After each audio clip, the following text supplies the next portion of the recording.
Que legal, obrigado. Então, eu dizia, a fé avança, a feiura cansa.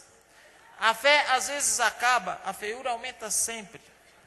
E a diferença principal, quem tem fé, cura. Mas para quem tem feiura, não tem cura.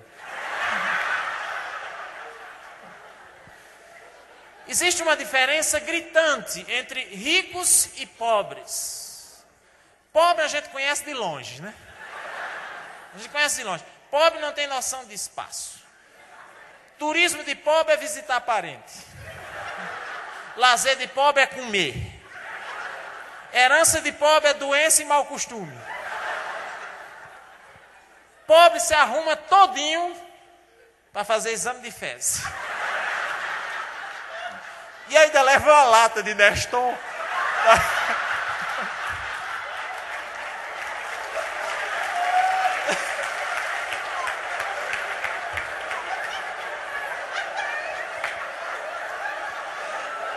Esborra tanto.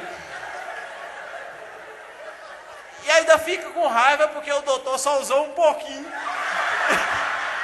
E instruiu o resto. Cara, é evidente.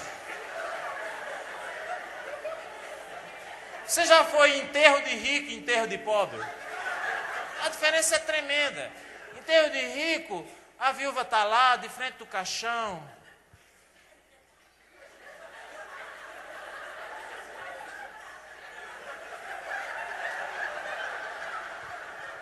Enterro de pobre, a viúva está com um lençol enrolado na cabeça. Ah, meu Deus do céu, minha Nossa Senhora, foi embora, tão novo, Jesus. Vai cair na cova, me leve com você, me leve com você. Escorrega, cai na cova, me tire daqui, me tire daqui. Enterro de pobre é desse jeito. Mas não é? Quem é pobre aqui, levanta o braço.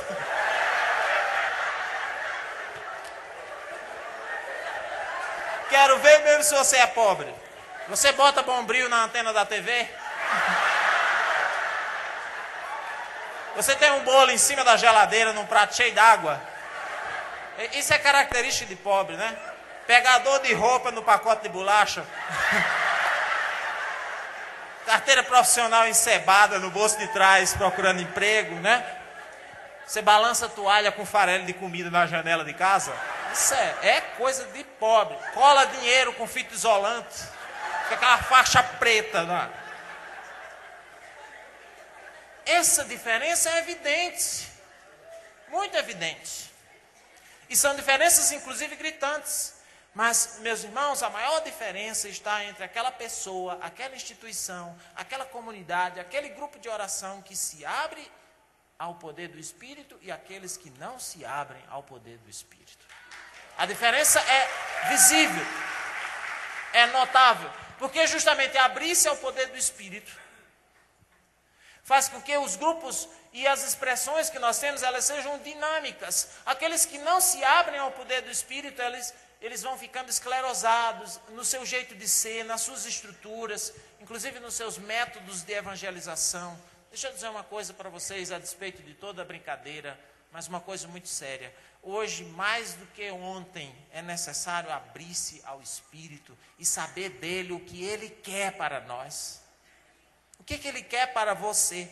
Quando eu penso nos tempos que nós estamos vivendo hoje, eu me recordo de Helena Guerra, eu me recordo de João 23 abrindo aquelas janelas do Vaticano, tirando aquela poeira. É isso que a gente tem que fazer nos nossos grupos, abrir essas janelas para tirar aquelas coisas empoeiradas. Fazer com que nós tenhamos a coragem de encarar as coisas que precisam ser mudadas, não ter medo de encarar os nossos erros, não ficar se enganando, inclusive com algumas pessoas que nós temos como dentro de um reduto. Às vezes a gente se embeleza com um evento grande, né? Faz um evento, tem 1.000 pessoas, 2.000 pessoas, a gente fica embelezado. Eu morro de medo de muita gente, porque aquilo deixa a gente extasiado e faz com que a gente se esqueça. Permitam-me falar também nessa noite como procurados, perseguidos. Permitam-me falar também nessa noite como um instituição carismática hoje é usado por muita gente. Se é assim, é necessário manter a nossa identidade, mas abrir-se a novas inspirações do Espírito. Isso só se faz com o joelho no chão, orando, perguntando ao Senhor. Porque uma das características essenciais de um profeta é justamente não ter medo de mudanças. Medo de mudar, nós não podemos ter medo de mudar, meus irmãos. É próprio do movimento da renovação. Mudar, progredir, ter um movimento de prospecção, de caminhada, de avanço. Às vezes eu sinto que os nossos grupos, eles têm até um certo vício de profecia. Sem falar naquelas coisas que ainda dá uma distorçãozinha bíblica, né? Como algumas coisas que eu tenho visto, que eu já vi por aí. A mulher dizer assim, o senhor está me dando aquela imagem da mulher hemorroida. Ou da outra que disse assim, o senhor está me lembrando daquela passagem do filho da viúva de Naim. Aquela mulher já tinha perdido o seu marido Naim, e agora perdeu o filho. Ou daquele que disse, quem está dando uma profecia agora, meus irmãos, é Nossa Senhora, escutem. Meus filhinhos.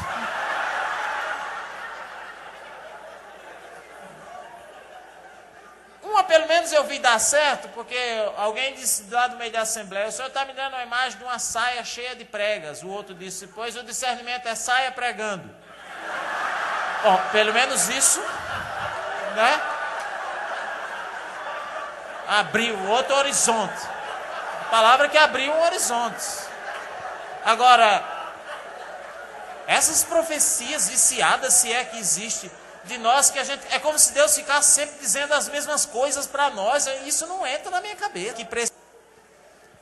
Deus sempre tem algo novo. Gente, há uma palavra que precisa ser proclamada, ou melhor, que precisa ser ouvida e seguida pelo teu grupo de oração, pela tua liderança, pela tua vida pessoal. Há uma palavra nova. Eu sinto como se o Espírito estivesse pairando de novo, esperando o momento certo de agir. Nós não estamos escutando, nós não estamos querendo ouvir, porque não estamos dispostos à mudança. Nos acostumamos e nos acomodamos. Deus tem uma palavra, e essa palavra é uma palavra avassaladora. É uma palavra determinante. É uma palavra que vai causar mudanças radicais, inclusive no seu grupo, na sua comunidade. Ainda que seja em situações de adversidade. Ainda que seja em situações de adversidade. Às vezes a gente se concentra muito na tibieza do grupo, nas dificuldades do grupo, da comunidade. Deus sempre tem uma palavra para isso. Permitam-me dar um testemunho breve. Num dos momentos de maior crise da comunidade Rebidos, quando nós estávamos passando uma dificuldade imensa, orando por um evento, para discernir o rema, alguém disse assim, o senhor está me dizendo que nesse evento nós vamos ter uma grande alegria. Sinceramente, no meu coração, eu disse, essa pessoa não está entendendo nada. Ela está dizendo uma palavra que é fruto da subjetividade dela, porque nós estamos numa crise imensa. Como é que nós vamos ter uma grande alegria num evento desse?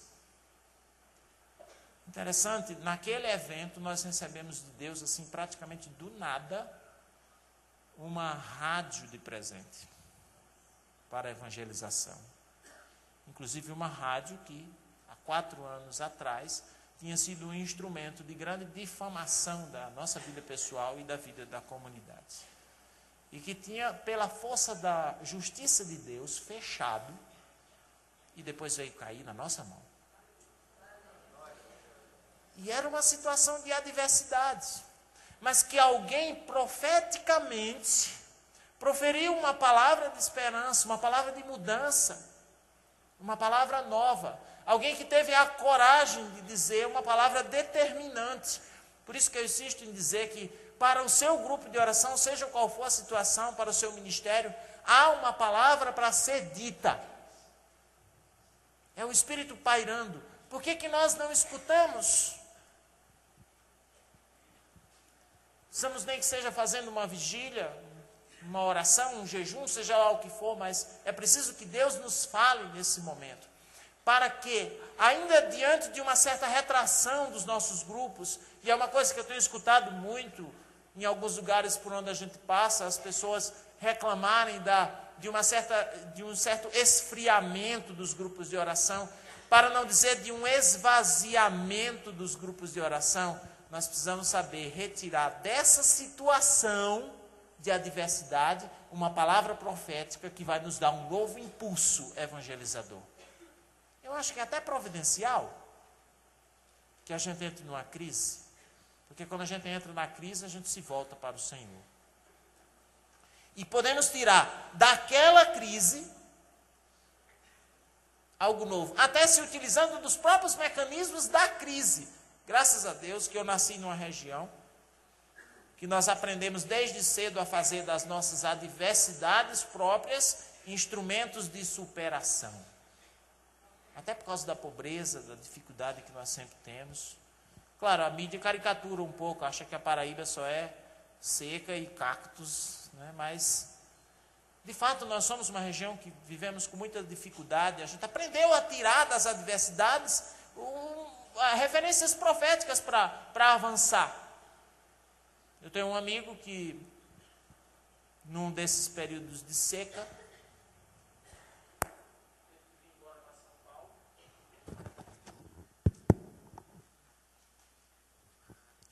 teve que vir embora para São Paulo e ele vendeu o restinho de troço que tinha, porque, engraçado, a gente que é pobre diz que a gente acha que não tem nada, né? Mas vai se mudar. Você vê o tanto de coisa que você tem, né? Aliás, o tanto de coisa que você acha que você tinha perdido é uma coisa impressionante. Há até quem diga que a melhor forma de achar uma coisa que você quer encontrar é procurando outra. E aí vendeu o restinho de troço que tinha, mas o jumento dele, ele disse, eu não vendo. Esse jumento eu levo comigo. E veio embora para São Paulo nesse jumento. Chegando aqui, passando uma dificuldade ainda maior, uma fome imensa, ele disse, não tem jeito, vou ter que vender meu jumento. Quase chorava de dor, porque vendeu o jumento. Encontrou um anúncio num circo. O circo comprando animais para alimentar o leão. E ele, muito dolorosamente, ele disse, mas não vai ter jeito, eu vou ter que vender o meu jumento amigão. Se despediu do jumento e entregou lá no circo, foi embora muito rápido, nem para ver o destroço que ia acontecer, né? Pegou o dinheiro, entrou no hotel, descansou um pouco, tomou um banho, no outro dia tomou café, depois foi numa banca de jornal, comprar um jornal para saber as notícias e estava lá na manchete. Jumento paraibano come leão de circo.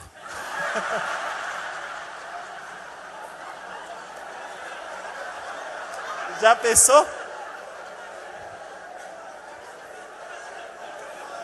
Nós temos que saber tirar das adversidades as nossas vitórias.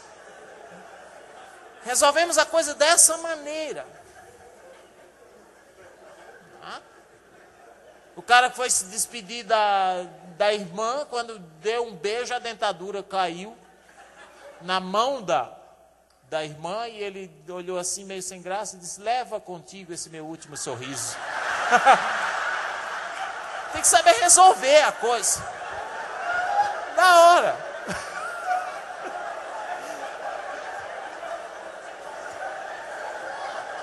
Mas não é?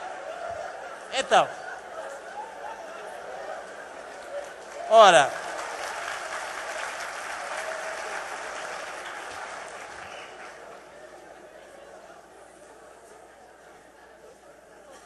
Contam que um rapaz estava com a esposa grávida e a esposa disse assim, meu bem, eu estou com muita vontade de comer caranguejo. Mas era muito tarde da noite, o marido disse, mas meu bem, você vai querer que eu saia atrás de caranguejo essa hora? Não, mas você vai ter que ir, porque senão o nosso filho vai nascer com cara de caranguejo. Aí o cara saiu, foi atrás dos caranguejos. No meio do caminho encontra os amigos, rapaz, vamos para a farra, vamos ali, vamos tomar uma cerveja e tal. Ele cai na tentação, vai lá para a farra. Quando é 5 horas da manhã, depois de já muito tempo de farra, Aí ele se lembra dos caranguejos. Eita, rapaz, os caranguejos da mulher. Aí vai naqueles mangues lá de João Pessoa, que tem muito, né? Consegue uns caranguejos e vai chegando em casa com a bacia de caranguejos. Assim que ele entra em casa, ele tropeça no chão. Tropeça no chão, os caranguejos, puf, na sala. Aí a mulher acende a luz, desse jeito. Aí ele levanta, olha para cima e diz, vamos, demoremos, mas cheguemos.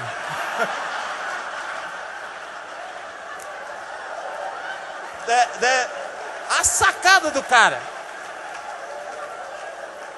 Mas não é? É uma sacada. Eu penso que todos esses exemplos, todas essas pessoas são inspiradas pelo Espírito Santo. Eu só não tenho coragem de dizer isso do jumento. Mas esse que dá essa sacada é retirar da própria situação de adversidade o motivo para sair, para evangelizar. Você nota que às vezes a gente fica reclamando das pessoas que nos deixaram sós no ministério? E às vezes por causa disso nós queremos abandonar. Gente, justamente por causa da ausência dos outros, isso justifica ainda mais a nossa presença. Porque se os outros não amam o Senhor como deveriam amar, nós temos que amar por nós e por eles. E aí nós vamos entendendo o nosso chamado vocacional, a partir inclusive do próprio texto que eu quero voltar para poder concluir. Ajuda se a gente fizer um trabalho psicológico e ver que nós não é 10h30, é 9h30, né? É 10h30 no horário de verão só. Tem uma coisa importantíssima ainda que eu gostaria de chamar a atenção de vocês no texto que nós acabamos de ler, que é justamente aquilo que nós vemos a partir do capítulo 7, versículo 16. É um texto, eu queria pedir que vocês lessem comigo, só um pouco mais de paciência que a gente já está terminando. Juízes, aí mesmo o texto de Juízes, capítulo 7, versículo 16, que é aquele momento em que Gedeão vai então cumprir com a sua missão, a missão que tinha sido dada por Deus. Escutem a leitura. Gedeão dividiu os 300 homens, aqueles que ele tinha, em 3 grupos e pôs nas mãos de todos trombetas e ânforas vazias, levando estas dentro uma tocha acesa. Olhai para mim, disse ele, e fazei como eu. Quando eu chegar aos limites do acampamento, fazei o que eu fizer. Aí veja, Gedeão diz, tocarei a trombeta com aqueles que me acompanham, e então tocareis também as vossas em volta de todo o acampamento, gritando pelo Senhor e por Gedeão. E aí sucede dessa maneira que ele disse, versículo 19 mesmo. Gedeão com os seus 100 homens chegou aos limites do acampamento no princípio da segunda vigília, quando se rendiam as sentinelas, e começaram a tocar as trombetas, quebrando ao mesmo tempo as ânforas que tinham na mão. Então os 3 batalhões tocaram também as trombetas e quebraram as ânforas, tomando as tochas na mão esquerda e as trombetas na direita para tocar, gritaram a espada pelo Senhor e por Gedeão. Leia comigo, versículo 21. Cada um ficou em seu lugar ao redor do acampamento, e todo o acampamento se pôs a correr e fugiram, gritando. Continue a leitura do versículo 22. Os 300 homens continuavam a tocar a trombeta, enquanto por todo o acampamento o Senhor fez que os madianitas voltassem a espada uns contra os outros, e o exército fugiu. E o exército fugiu. Palavra do Senhor. Foi um grande milagre, sim ou não? Eu lhes asseguro que não. Não foi um grande milagre.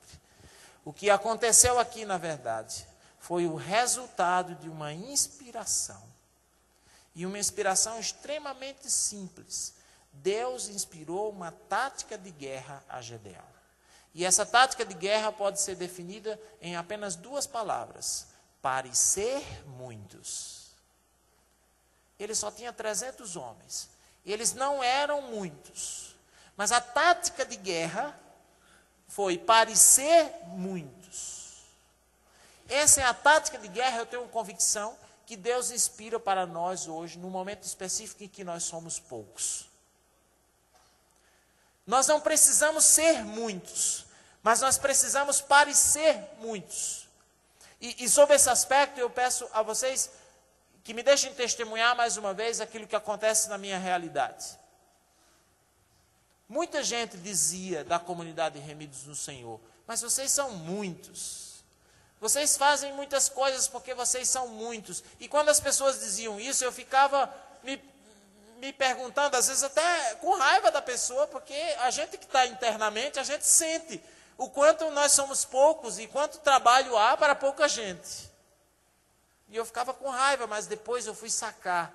Eu disse, e pensei justamente a partir desse texto bíblico: na verdade nós somos poucos, mas a questão é que nós parecemos muitos para as pessoas.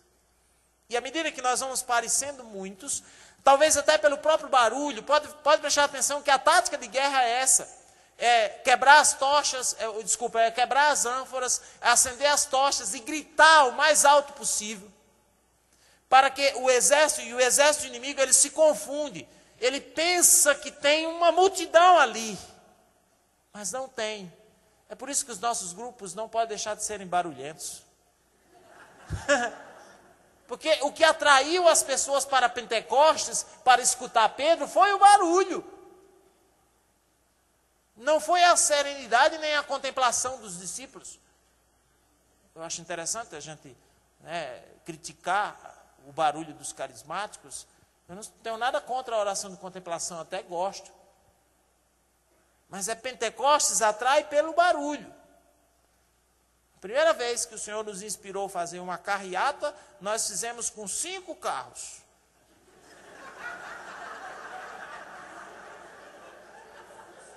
Umas 40 bicicletas, é verdade, mas 5 carros. E saímos pela cidade e as pessoas vão mais ou menos atrás. Em Campina Grande, nós tínhamos que fazer uma carreata e era muita gente para ir. A gente conseguiu o ônibus da prefeitura. Para o povo ir, porque não tinha carro, né? Consegue o ônibus da prefeitura. Ainda tampamos o nome da prefeitura, porque era tempo de campanha, e a lei não pode, né? Não deixa. Mas o cristão não é alguém da lei, é do Espírito, né? E o prefeito empresta o ônibus para a gente, porque o prefeito da nossa cidade, ele dá tudo que a gente quer. Porque ele pensa que nós somos muitos. Votos, é verdade. E aí, percorrendo a cidade de Campina Grande,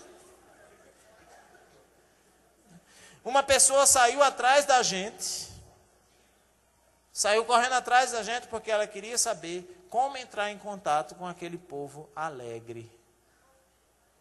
Engraçado. Nós não somos muitos, mas podemos parecer muitos. Para mim está claro, a tática de guerra de Gedeão é a mesma tática que o Senhor está nos inspirando.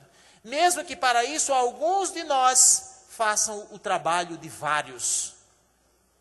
Ainda não se explica direito como foi que cada soldado conduziu 3 coisas: o cântaro, a tocha e a trombeta, se eles só tinham 2 mãos. Ainda não se explica. Aí sim, de repente pode estar o milagre. O milagre da multiplicação do nosso trabalho. Olhe para as suas mãos.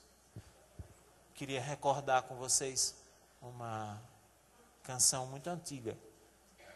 Olhe para as suas mãos. Que diz assim: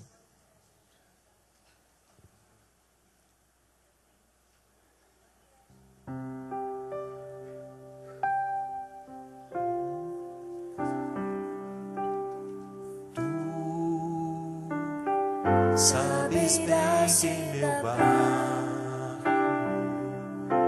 eu não tenho nem ouro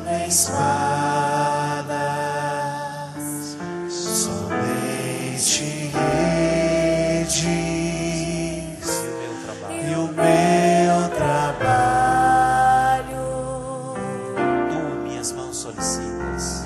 Tu minhas mãos solicitas, meu cansaço,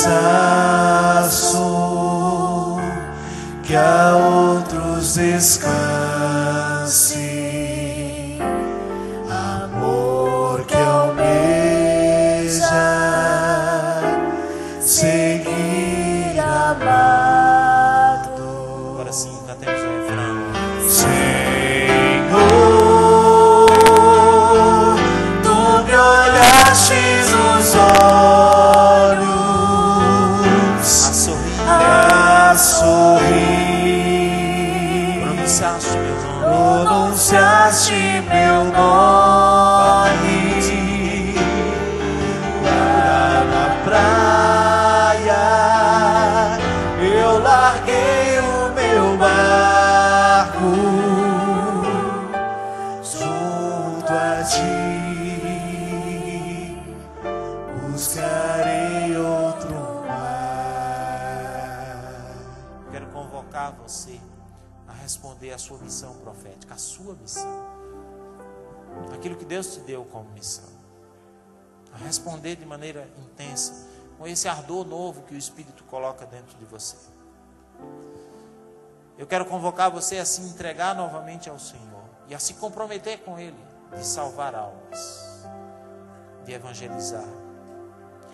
Eu dizia que vocês saberiam discernir por que eu dediquei essa palestra ao Padre Léo. Primeiro porque eu sabia que ela ia ser muito divertida. Sem deixar de ser questionadora, como ele gostava de fazer. Segundo porque eu não tive ligação nenhuma com o Padre Léo. Nunca o conheci, na verdade, assim, de conversar. Mas no dia que ele teve aquela convulsão, a primeira, no carnaval de 2006, eu estava pregando. Naquele momento, eu estava pregando no carnaval em Curitiba. Ironi estava lá comigo, atrás de mim. E estava falando justamente da necessidade que nós tínhamos de deixar de lado o nosso comodismo e arriscar a nossa vida pela evangelização. Para mim, aquela notícia da doença do Padre Léo soou profeticamente. Porque muita gente passa a vida toda achando bonito os outros pregarem, os outros evangelizarem, os outros fazerem uma obra, os outros darem a vida. Mas alguns profetas, meus irmãos, estão nos deixando. E quem é que vai substituí-los? Quem vai? Você. E você vai dizer, mas eu não sou o Padre Léo, de fato. Você não é o Padre Léo e nem tem a força que ele tinha. Mas Deus te chama com essa força que você tem. Obrigado pela paciência de vocês.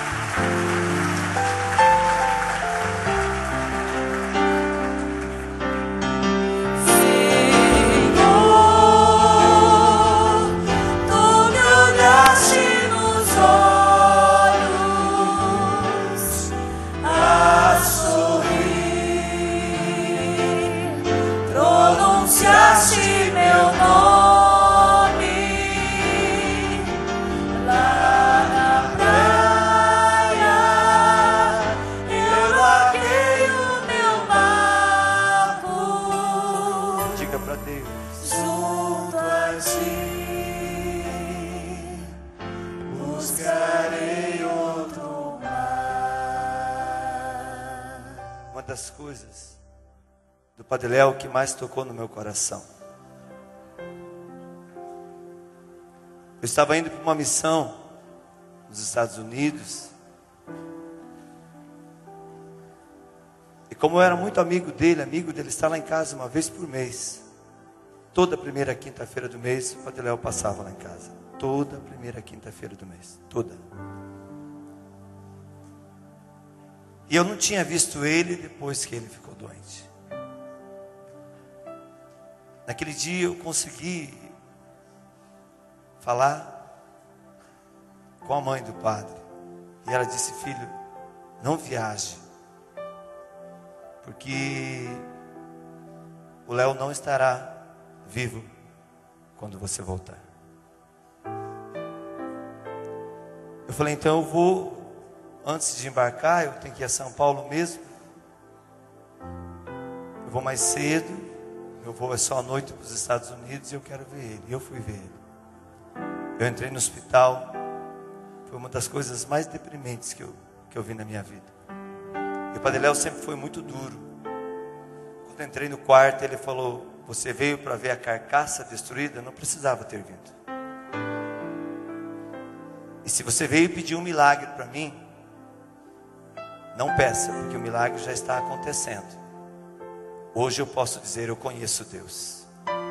Isso não é contra mim, é a meu favor. E naquele dia, cada 5 minutos, no máximo, ele tinha uma mamadeirinha do lado e ele injetava o remédio para poder suportar a dor. E eu comecei a conversar com ele da missão, que eu estava preocupado. E ele disse para mim: filho, lá tem que ser assim, assim, assim, assado. Eu falei: é, padre, o senhor é fácil. Se fosse o senhor que estivesse indo lá, o povo ia achar muito bom, mas eu nunca fui. E ele disse: você nunca será eu, e eu nunca serei você. Somos únicos. Se você não faz o que Deus deu para você fazer, nem Deus pode vir fazer. Porque depois que Deus te dá uma missão, Ele não tira mais. Se você não executa, são almas que se perdem. E daquele dia em diante eu entendi que eu não tenho que esperar os outros fazer, eu preciso fazer. Que para o mundo ser melhor, eu preciso ser melhor. Para a igreja ser carismática, eu preciso ser carismático, mesmo que eu seja o patinho feio da lagoa. Mesmo que quando eu chegue perto de um microfone, todo mundo diz: o que vai sair agora? Eu falo isso com o coração feliz, não é ferido não.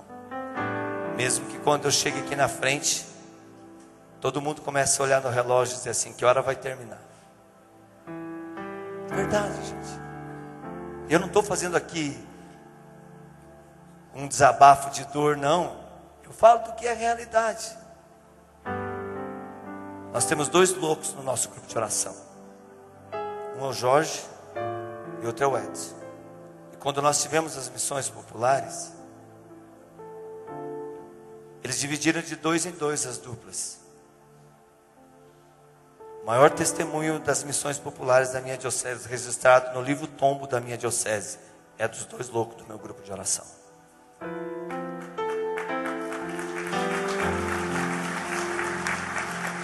Quando eles dividiram as duplas e ficaram os 2, eu pensei cá comigo: não vai dar certo. E eles foram. A primeira casa que eles foram era um terreiro de macumba. E eles são loucos, né? Para eles tudo é normal. Eles entraram, o casal era macumbeiro e a mulher era macumbeira. A mulher não estava muito bem de saúde, estava deitada na sala e o homem estava descansando na parte da tarde, porque os clientes às vezes não tinham aparecido. Então o Ivan ficou na sala evangelizando a mulher, pregando o querigma, e o Jorge foi no quarto pregar o querigma para o homem. E a coisa ficou feia. O Ivan começou a gritar porque o bicho pegou na mulher. E o Jorge, desesperado pelos gritos do Ivan, amarrou o homem na cama porque a coisa estava feia. É sério, é sério. Isso está no livro tombo da minha diocese. Eles contam. E aconteceu isso. Ele foi lá e junto com o Ivan oraram até a mulher ser libertada. Aí deixaram a mulher repousando no espírito, voltaram e oraram para que o homem fosse libertado. E aquele terreiro fechou. Essas pessoas foram batizadas no espírito e hoje estão dentro da igreja católica.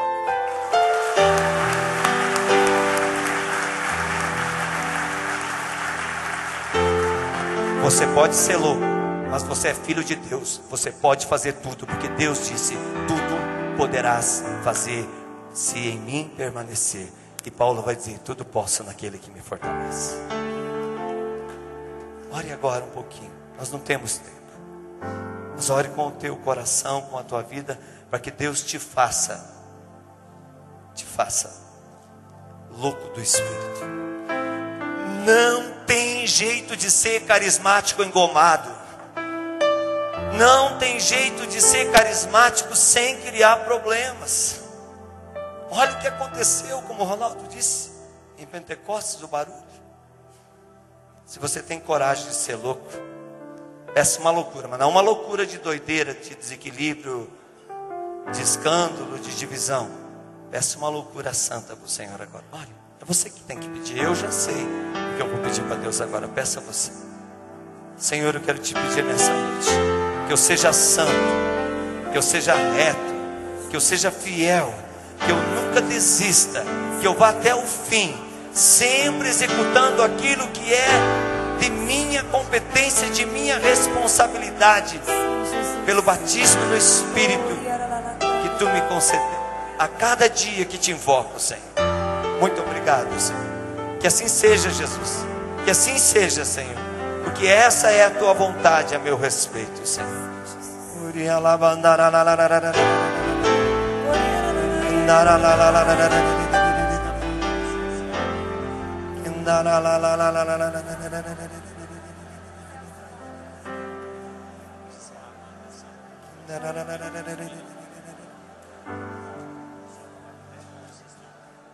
Nós vamos encerrar com uma canção pedindo esse batismo no Espírito, essa efusão do Espírito. Do teu lado tem alguém. Você vai levantar esse irmão e diga para ele: valente guerreiro, valente guerreiro. Homem de Deus, mulher de Deus.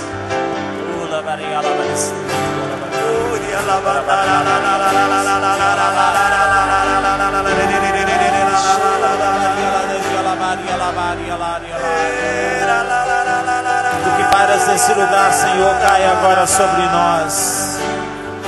Que se abra o céu agora, Senhor, e caia sobre nós. Que o Espírito não fique pairando os nossos grupos nem nas nossas vidas, mas caia, infunda em nós a força do Espírito. Bendito seja, Senhor, nós acreditamos. Te pedimos em nome de Jesus, em nome de Jesus, não podes nos negar.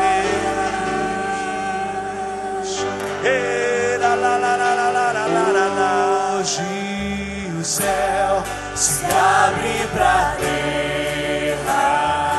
Isso, canta forte agora. Sobre os corações toda graça do Pai. Diz para Deus: eu também. Eu também quero me derramar de todo o meu coração. Nos braços do Pai. Isso, ergue teus braços agora e canta. Vem, Espírito Santo, ó teu poder tocar meu ser. Valente guerreiro, valente guerreira, canta. Vem, Espírito Santo, ó teu poder tocar meu ser, fluir em mim. Cante comigo suavemente. Hoje posso ser. Hoje eu posso ser um novo homem pelo teu poder renascer. Hoje eu posso ser. Hoje eu posso ser um novo homem pelo teu poder renascer. Hoje eu posso ser. Hoje eu posso ser um Hoje novo eu posso servo, ser um novo pai, um novo servo um pelo novo homem, pelo teu poder, Senhor Jesus. E nós queremos pedir esse momento de todo o coração. Sopra em nós. Sopra em nós. Realiza em nós aquilo que nós não podemos fazer. Homem pelo teu poder. Vai colocando uma melodia nos seus lábios agora. Do jeito que o Espírito te inspirar. Vai lá.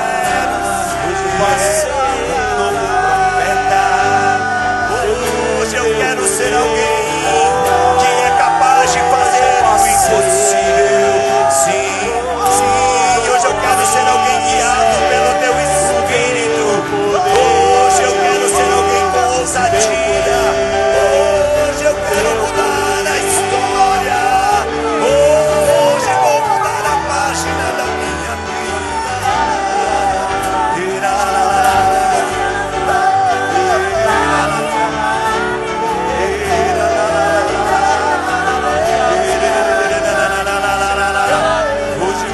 as coisas do alto com muito mais intensidade do que tinha buscado até hoje, meu Senhor.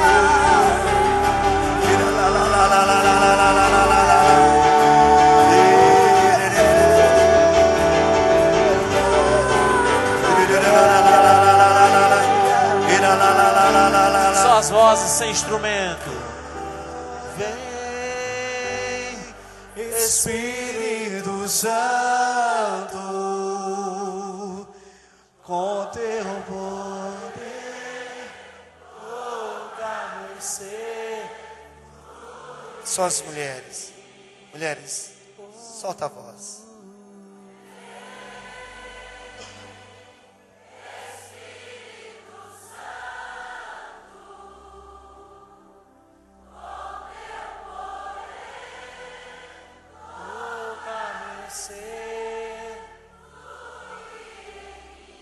Os homens. Vem, Espírito Santo, com teu poder, toca meu ser, fluir em mim. Agora todos os filhos e filhas de Deus. Espírito Santo, com teu poder, toca meu ser, fluir em mim. E eu sinto assim, a moção de que Deus está dando uma unção nova no teu coração.